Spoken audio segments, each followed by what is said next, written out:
Bonjour, aujourd'hui je vais vous présenter le cours des infections chez les sujets âgés.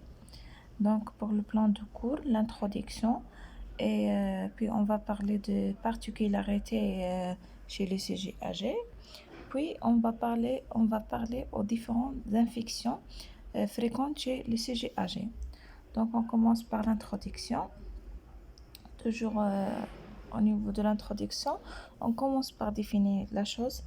Les sujets âgés selon l'OMS sont des sujets âge supérieur à 75% ou bien supérieur à 65 avec au moins trois critères de FRED qui ont les critères de difficulté de marche et perte de l'autonomie, infatigabilité, euh, c'est ça.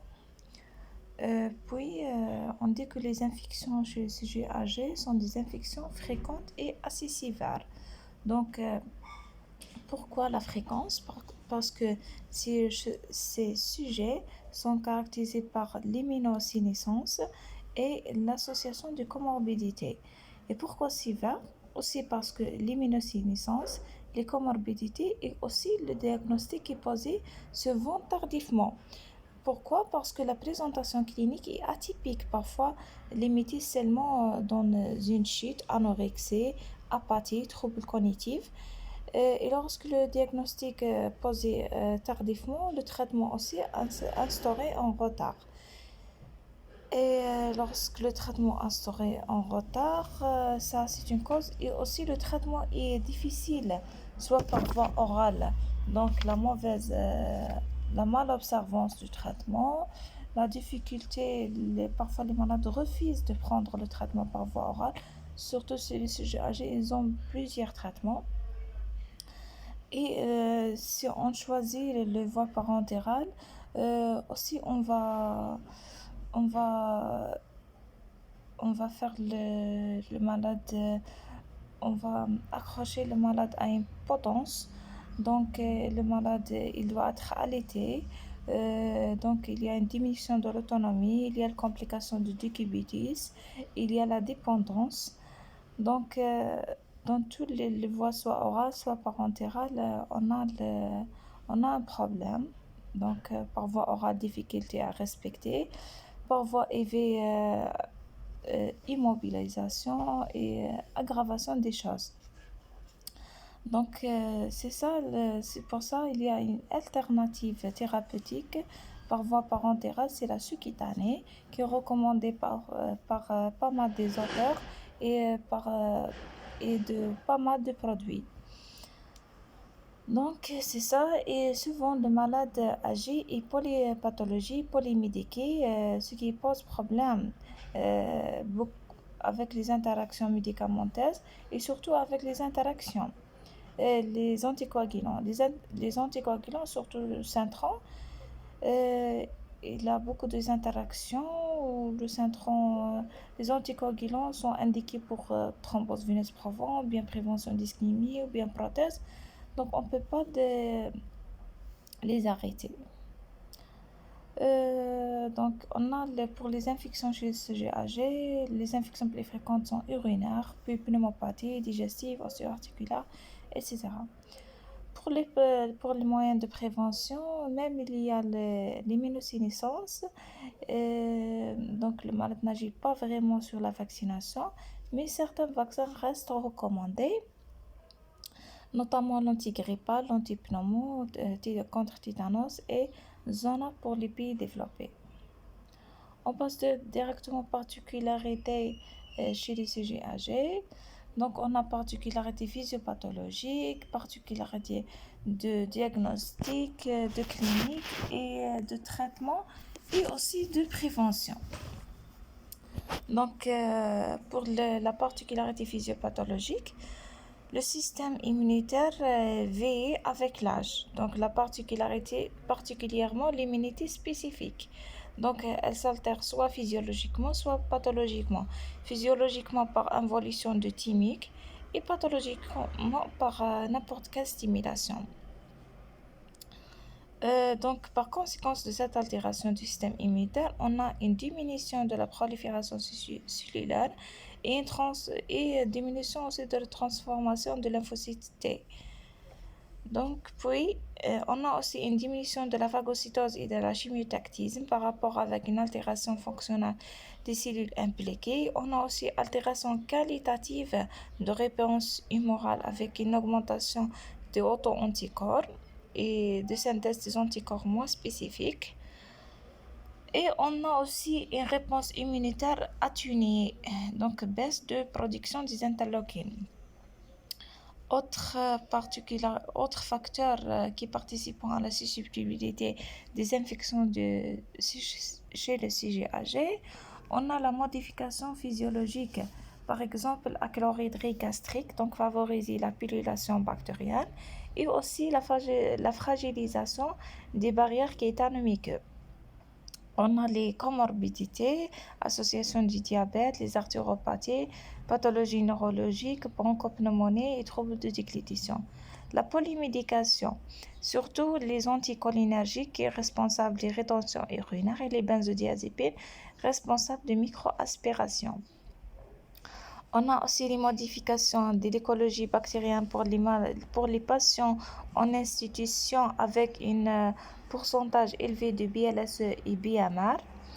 Et on a aussi l'allongement de la durée de vie qui favorisait l'implantation de matériel étranger. Deuxième caractéristique, c'est la difficulté du diagnostic. La difficulté du diagnostic, pourquoi? Parce qu'il y a complexité de l'interrogatoire par coopération de l'entourage. Le malade ne peut pas répondre à cause de troubles cognitifs et de troubles neurosensoriels. Aussi, le deuxième problème, c'est la comorbidité associée et aussi la coexistence de complications telles que la confusion, déshydratation, le thromboembolie, les maladies thromboemboliques et la dénutration. La difficulté aussi dans le tableau clinique qui est souvent trompeur et aspécifique. Parfois, on trouve une fièvre, on ne trouve pas la fièvre ou bien modérée, on trouve l'asthénie isolée, anorexie, syndrome confusionnel, parfois seulement limité à une incontinence. Donc, si le malade connaît un moindre changement, ce signe doit être alerté. Soit une chute, apathie, le malade ne parle pas, il s'isole, il faut toujours se méfier et rechercher.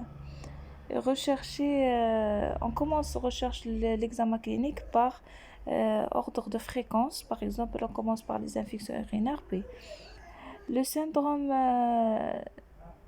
par exemple, si on a un signe respiratoire, le tableau peut se limiter par seulement une polypnie qui, si on a recherche, on trouve une pneumopathie. Aussi, pour les infections urinaires, ça peut limiter par une simple incontinence. Donc, on passe aux particularités de traitement. Au niveau de prescription, le choix d'antibiotiques et l'administration de l'antibiotique.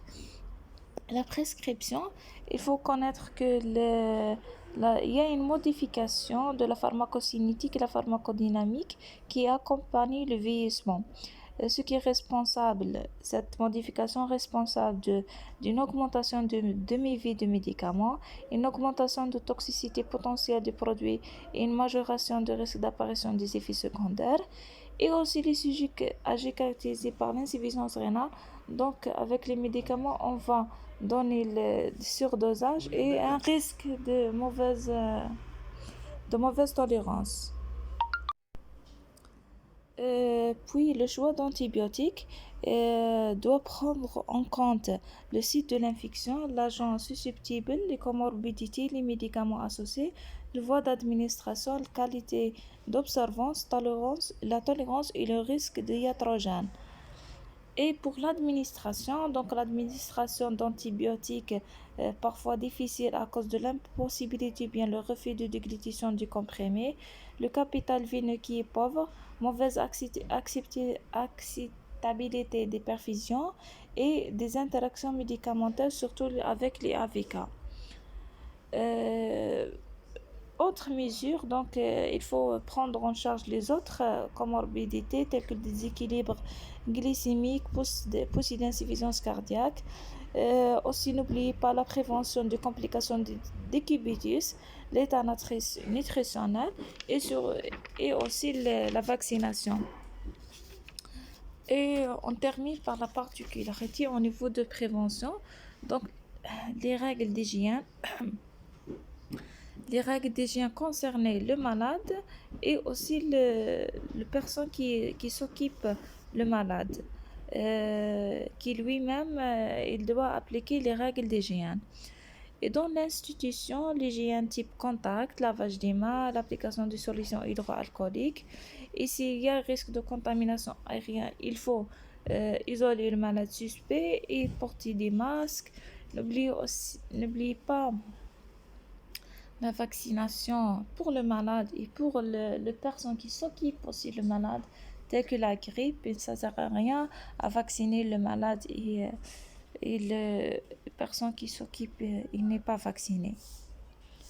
On passe directement les différentes infections les plus fréquentes chez les sujets âgés. Donc, on commence par les infections urinaires. Donc, les infections urinaires, c'est la première cause des infections nosocomiales. Les facteurs favorisants sont les troubles neurologiques, diabète, l'incontinence, l'allaitement, sondage urinaire qui est fréquent à cet âge, l'hypertrophie du prostate pour les hommes, fréquente aussi pour les sujets âgés, et l'atrophie de la muqueuse génitale pour la femme.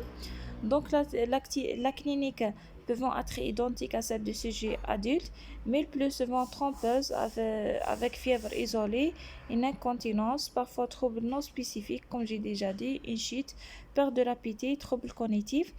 Donc, pour les germes, les entérobactéries, dont E. coli est le chef de file, responsable de 85% des infections urinaires communautaires.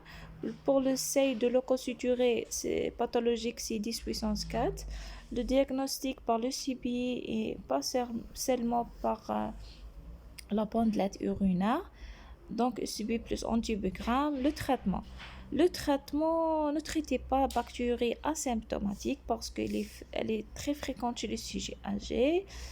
Ne traitez pas la colonisation sur sonde vésicale. Évitez le sondage urinaire permanent et l'indication de sondage vésical à demeure doit être régulièrement réévaluée. Adaptez la posologie des antibiotiques ayant une élimination rénale en fonction de la clairance de la créatinine. Deuxième infection, c'est la pneumopathie. Donc, pneumonie communautaire chez les sujets âgés. Elle est plus fréquente chez les sujets jeunes. C'est la deuxième cause d'infection nosocomiale. Et la première cause de décès chez les sujets âgés. Les facteurs favorisants, c'est l'altération de la défense des voies aériennes supérieures, le tabagisme, BBCE, la malnutrition, troubles de déglutition, le reflux gastro-œsophagien et le mauvais état bucco-dentaire et l'usage du hypnotique qui altère la fonction cognitive. Donc, pour le diagnostic, le tableau clinique trompeur, fièvre modérée, on trouve les signes extra-respiratoires, on trouve des signes cardio-respiratoires. Pour la radio, l'interprétation est difficile. On trouve syndrome de condensation dans le 2/3 des cas. Donc, les micro-organismes isolés, pneumocoque dans 50% des cas. On trouve aussi les bigiens, les anaérobies, légionellose et staphylocoque. Les pneumonies d'inhalation et la légionellose sont fréquentes chez les sujets âgés. Le traitement est même que l'adulte, mais n'oubliez pas d'ajuster en fonction de la clairance. Pour les infections cutanées et des parties mal favorisées par des troubles trophiques caractéristiques chez les sujets âgés, associés à la dénutrition, l'allaitement, l'incontinence, déficit neurologique, l'insuffisance cardiovasculaire, les troubles vasculaires et le diabète. Donc, on trouve les lésions caractéristiques, ce sont des ulcères et des escarres de décubitus, souvent colonisés par une flore polymicrobienne d'origine digestive. On trouve aussi chez les sujets âgés des plaies chroniques qui nécessitent antibiotiques en cas de signes locaux francs d'infection. Donc, la prescription d'antibiotiques doit être précédée par prélèvement. Et n'oubliez pas le rappel vaccinal antitétané couplé par diphtérie et la poliomyélite, indiqué tous les 10 ans pour des sujets plus de 65 ans. On passe à l'endocardite. Donc, l'endocardite infectieuse, les facteurs favorisants sont les prothèses valvulaires, l'antécédent d'endocardite et n'oubliez pas la valvulopathie due à vieillissement, surtout l'insuffisance aortique et l'insuffisance mitrale. La présence de matériel tel que cathéter, pacemaker. Le risque est accru du fait de l'état bucco-dentaire qui est négligé chez le sujet âgé et aussi le trouble trophique cutané qui peut être un port d'entrée parce que les troubles trophiques chez le sujet âgé, donc les vaisseaux fragiles, ils saignent toujours, donc euh, il y a un port d'entrée cutané, des infections urinaires à entérocoque, les troubles digestifs, etc. Les tumeurs digestives parfois. Le problème est dans le traitement, c'est la iatrogénie liée à la prescription prolongée des aminosides qui pose problème, surtout dans l'endocardite à entérocoque. Donc, il est recommandé de raccourcir la durée d'aminoside en 2 semaines ou bien on traite par ceftriaxone, amoxicilline, semblant aussi efficace et moins iatrogène. On passe aux infections osteo-articulaires, sont résultées le plus souvent d'un geste invasif sur l'articulation, tel que la ponction, infiltration. Surtout pour le sujet âgé, il présente beaucoup de problèmes de gonarthrose, des arthrites. Donc, lors d'une infiltration de corticothérapie, bien ponction, on fait un port d'entrée d'infection. Donc, et aussi à partir de troubles trophiques cutanés d'origine vasculaire ou bien neurologique ou secondaire d'un contexte d'une bactériémie, staphylococcus ou la E. coli. Donc, le diagnostic peut être retardé quand la présentation clinique et biologique est fruste. La présence de matériel étranger, diabète, les artéropathies, l'immunodépression favorise les infections. Donc, on passe aux infections neuroméningées. Les infections neuroméningées, l'incidence est augmentée après l'âge de 65 ans. Donc, la clinique est aussi trompeur, caractérisée par troubles psychiatriques, parfois fièvre, syndrome méningé. Donc, les infections neuroméningées. Donc, on trouve des céphalées parfois, syndrome confusionnel, euh, parfois diarrhée, parfois troubles de vigilance. Donc, l'étiologie surtout pneumocoque et listériose avec mortalité estimée jusqu'à 65% à cause de retard de diagnostic et des complications. On passe aux bactériémies, les plus fréquentes et plus graves chez les sujets âgés avec des signes atypiques, avec absence de fièvre et les étiologies sont les infections urinaires, les pneumonies, les infections digestives. Donc le traitement, c'est la même pour le sujet jeune, avec vigilance des aminosides et les glycopeptides du fait de la néphrotoxicité. On termine par le zona, l'incidence et la fréquence, surtout observée des complications, notamment douleurs post-ostériennes. Des facteurs favorisants sont le vieillissement et l'immunodépression. Cliniquement, surtout l'intensité de douleur à la phase aiguë et la douleur post-ostérienne peut altérer l'état général du patient et la qualité de vie. La prévention, c'est la vaccination actuellement disponible pour l'âge de 65 jusqu'à 75 ans. Euh, il est recommandé, sauf pour les sujets immunodéprimés, parce que c'est un vaccin vivant atténué. Et merci.